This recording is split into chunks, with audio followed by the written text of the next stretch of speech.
पति पत्नी ध्यान दें अपने घर को कैसे स्वर्ग बनाए। प्रेरक कथा। 10 मिनट। एक बार की बात है, एक सुंदर गांव में धर्मदास नाम का व्यक्ति रहता था।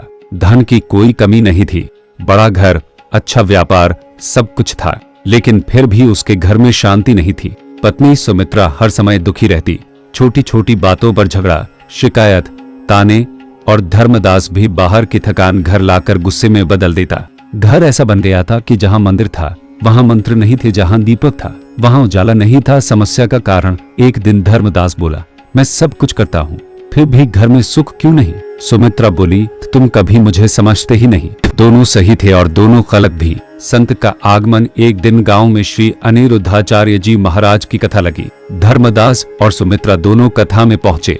महाराज जी बोले, जहां पति पत्नी एक दूसरे को बदलना चाहते हैं वहां घर नहीं, युद्ध भूमि बनती है। यह वाक्य दोनों के हृदय में उतर गया। महाराज जी की सीख, घर को स्वर्ग कैसे बनाए। एक पति ध्यान दे। महाराज जी बोले, पति अगर कमाने वाला है तो पत्नी घर संभालने वाली है।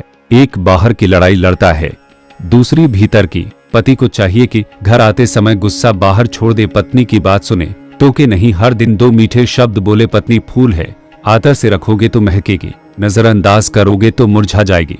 2 पत्नी ध्यान दे। महाराज जी ने मुस्कुराकर कहा, पत्नी अगर शीतल है तो पति अग्नि भी शांति बन जाता है। पत्नी को चाहिए कि पति की मेहनत को समझे, तुलना करना छोड़ दे, हर समय शिकायत नहीं, समाधान दे। जो पत्नी पति को सम्मान देती है वही घर को स्वर्ग बनाती है। तीसरी सबसे बड़ी भूल। महाराज जी बोले, पति पत्नी की लड़ाई में तीसरे को कभी मत घुसने दो, ना माँ बाप, ना दोस्त, ना पड़ोसी। घर की बात घर में रहे तो घर मंदिर बनता है। भक्ति का रहस्य। महाराज जी ने कहा, जिस घर में सुबह राम का नाम और शाम को कृष्ण का नाम होता है वहां कलह टिक नहीं सकती।